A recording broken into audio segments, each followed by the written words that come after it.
Pétrole, putsch, propagande et manipulation, la dangereuse rhétorique de Zasia Bazoum. Pour plus d'informations sur ce sujet, retrouvez-nous après le générique. Mais avant de commencer, n'oubliez pas de vous abonner et d'activer la cloche de notification pour ne pas manquer nos prochaines vidéos. Bon visionnage.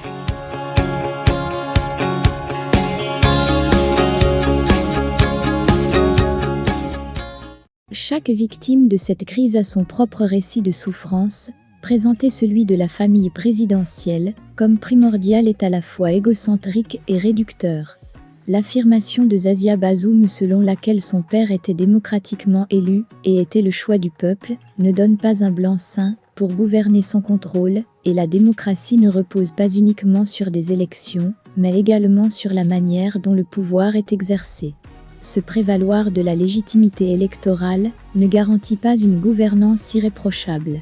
Dans l'effervescence médiatique actuelle, la lettre ouverte de Zasia Bazoum, fille de l'ancien président Mohamed Bazoum, dans le Figaro est indéniablement chargée d'émotions.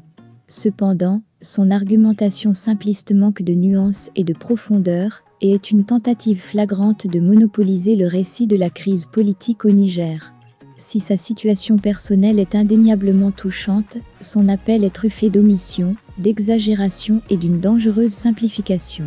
Sa situation ne devrait pas être utilisée comme l'unique prisme à travers lequel on analyse la situation qui prévaut en ce moment au Niger. Premièrement, l'accent presque narcissique mis sur la souffrance de la famille Bazoum réduit une crise nationale complexe à un drame familial. L'insinuation selon laquelle l'intérêt pour le pétrole nigérien est au cœur du coup d'État relève de la spéculation.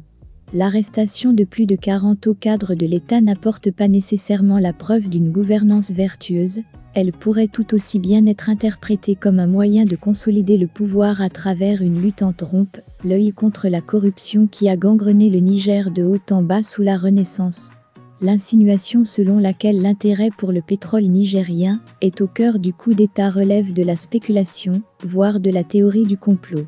Avancer de tels arguments sans preuve solide est non seulement imprudent, mais aussi potentiellement trompeur.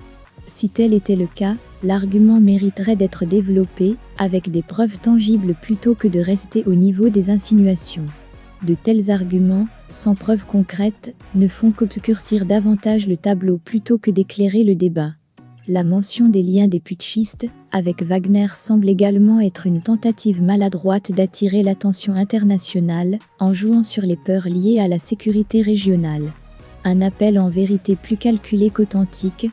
Le Sahel est un foyer d'instabilité et tenter d'utiliser cette précarité pour galvaniser un soutien international est à la fois réducteur et opportuniste. De plus, la manière dont Zasia Bazoum dépeint les auteurs du coup d'État frise le mépris. Dans une situation aussi complexe, la vérité n'est jamais unidimensionnelle. Elle aurait dû faire preuve de davantage de retenue et d'objectivité pour éviter d'être accusée d'utiliser sa plateforme pour des raisons purement personnelles et émotionnelles. Enfin, le triomphalisme avec lequel elle décrit les réalisations de son père semble déplacé, voire exagéré. La véritable mesure d'une gouvernance efficace ne se limite pas à une liste de réalisations, mais à la manière dont elle impacte réellement la vie quotidienne des citoyens. En somme, cette lettre, bien que touchante à première vue, est en réalité une œuvre de propagande qui sert les intérêts d'une famille, et non ceux du Niger.